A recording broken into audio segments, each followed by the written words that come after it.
Hi, I'm Geeta. It's been a while since I made a video for my emotions series. The last one I made was in early March. 10 days later, I experienced a traumatic event, so it took me a while before I was actually ready to make videos in this series. Today's topic is love language.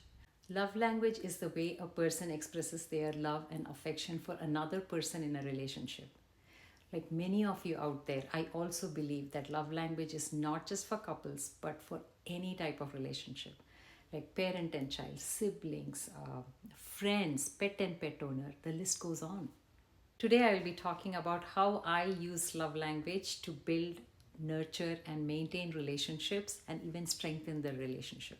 Now, in a perfect world, two people in a relationship will have exact same love language, meaning they will express their love for each other in the exact same way.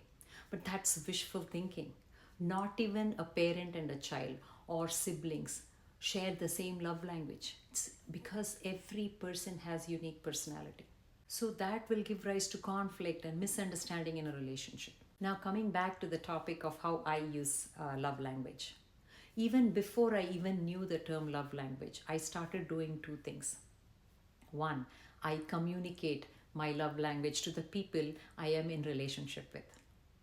Because I can't expect everyone to understand me 100% and know what my love language is. Say, for example, one of the way I express my love is I get dressed up fully every time I invite someone, even if it's for just tea for half an hour. And when they come in, I usually say, I am so excited to have you. I even dressed up for you because you're very important for me. You're very special. I mention that. Or my other way of showing my love is when someone's eating at the table and if they are alone, I go and sit next to them. I don't want them to feel alone or eat alone.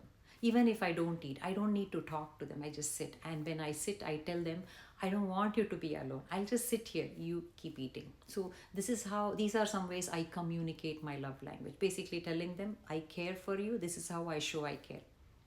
The second thing I do is I study the person uh, in a relationship with me. How are they showing their love for me? What are they trying to do to make me feel happy, special, important? That's how I understand, oh, okay, that's their love language. So, how that helps me is I reset my expectations. I am not sitting on rigid expectations that if I dress up, you have to dress up. If I cook for you, you have to cook. You can't order from outside. I don't do that, but I change my expectations that works for them and me, right? So, next time I call them, they don't call me back, I am not upset because I know that's not their love language, but I know they care for me. For example, my son, he gets angry sometimes, he yells, but I don't take it seriously because I know he cares. For example, a few years ago, when I was looking at the iPad on the bed, holding it, he saw, he ran, he looked for a cardboard everywhere, he made a stand and he said, Mama, use it because your neck will hurt.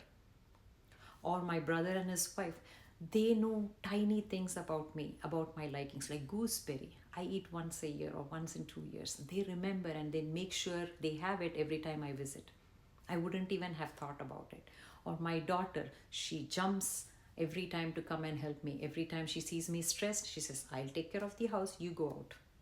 They don't have to do it. Just the thought is what counts. Or my parents, every time I visit them, there is a spread. Every time I land at 2 a.m., there is a spread. Their thought is, it's dinner time for you in US, so you must be hungry. My friends, they never call me. I call them every week, they don't. But they pop in to check on me. They message me saying, I'm thinking of you. Or my husband, when I'm sitting stressed, he just gets a coffee. He knows that soothes me. It warms me up.